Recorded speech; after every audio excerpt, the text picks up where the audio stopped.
વરસાદનો વર્તારો કાઢવાની જુદા જુદા પંથકમાં અનેક પરંપરાઓ છે, ત્યારે જામનગરના જોડિયા પંથકમાં પણ પરંપરાગત રીતે માટલી દોડ યોજીને આગામી વર્ષનો વર્તારો કરાયો। હડિયાણા ગામમાં વર્ષોથી ચાલી આવતી પરંપરા પ્રમાણે રક્ષાબંધન પર યુવાનોએ દોડ લગાવી અને માટલીના પાણી પરથી વડીલોએ વર્તારો કાઢ્યો। રક્ષાબંધન પર્વ પર પરંપરાગત રીતે છેલ્લા ઘણા વર્ષોથી ગામના વડીલો યુવાનોને દોડાવી પાણી ભરી ચોમાસાના 4 મહિના કેવા રહેશે તેનો વર્તારો આપે છે।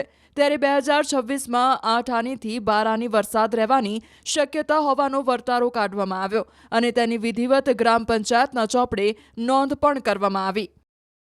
જે ઉત્સવ છે એ ખેડૂતોના ભગવાન બલરામનો ઉત્સવ છે, જેમાં ગામના યુવાનોમાંથી 4 યુવાનોને જેઠ અષાઢ શ્રાવણ ભાદરવો એવા નામ આપીને યુવાનો તૈયાર કરવામાં આવે છે અને આ યુવાનોને બળેવી હનુમાને જઈ અને હળનું પૂજન કરાવી અને કુંભાર પાસેથી માટલી લઈ અને એ માટીની માટલી કંકાવટી નદીમાં જઈ માટલી ભરી બળેવીયાને નવરાવી અને ત્યાં લાવવામાં આવે છે અને હળની પ્રદક્ષિણા કરવામાં આવે છે। 4 ફેરા ભરીને એ માટલીનું પૂજન કરીને ત્યાં કોડવામાં આવે છે। એ માટલી જે પાણીની ભરાઈને આવે એમાં જે પાણી જરે અને જે ભીનાશ હોય એના ઉપરથી આવતા વર્ષના જે ચાલુ વર્ષ છે અત્યારે 2025 સંવત 2081 એમ આવતા વર્ષની 2026 સંવત 2082 માટેનું તારણ કાઢવામાં આવે। કેટલો વરસાદ થશે, કયા મહિનામાં કેટલો વરસાદ થશે, કેટલી ભીનાશ છે એના ઉપરથી અંદાજ કરવામાં આવે છે।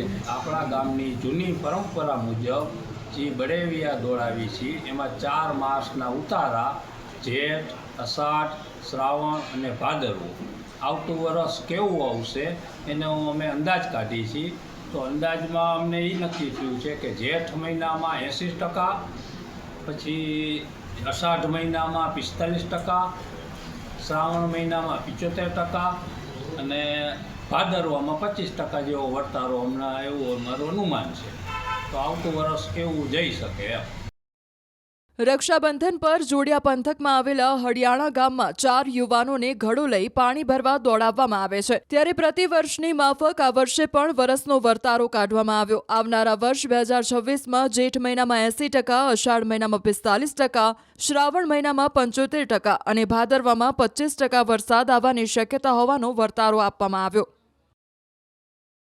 અમે આ 4 છોકરા બળેવિયા રાખીએ છીએ, 4 માટલા કુંભારથી મગાવીએ અને પછી એકયારે બધાય એકયારે બુડાડી એકયારે કાઢી લેવા એ છોકરાઓને, પછી એના ઉપરથી આ બધું અંદાજ અમે બધા કાઢીએ છીએ।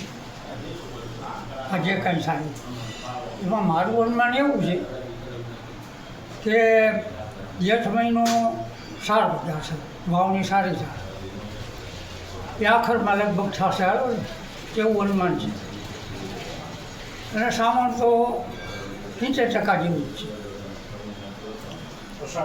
અષાઢ પછી 25% કરો કે 40 કરીએ આપણે, બાકી ભાદરવામાં અનુમાન ઓછું છે આવતી સાલ।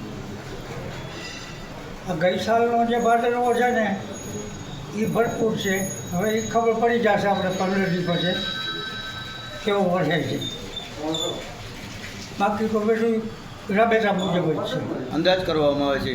આવું વર્ષો જૂની પરંપરા પ્રમાણે હરિયાણા ગામમાં સૌ ભેગા મળીને કરે છે અને એ ઉત્સવ ઉજવવામાં આવે છે। 4 બળેવિયાને ગામના મુખ્ય ચોકમાં બસ સ્ટેન્ડ પાસે જઈને મેઇન ચોક ઉપર, મેઇન બજાર ઉપર દોડાવવામાં આવે છે અને એ બળેવિયાને વિજેતા જે થયેલ હોય એ બળેવિયાને રામ મંદિર સુધી દોડાવી અને જે વિજેતા થઈ એ પ્રથમ નંબરને હળ અને પેંડા ગ્રામ પંચાયતના સરપંચ સંસ્થાઓના પ્રમુખો અને અન્ય ગ્રામજનો દ્વારા એનું સન્માન કરવામાં આવે છે। અન્ય વિજેતાઓનું પણ પેંડા આપીને સન્માન કરવામાં આવે છે। આ પરંપરા દર વર્ષે હડિયાણા ગામમાં ઉજવવામાં આવે છે, લોકોનો સારો પ્રતિભાવ મળે છે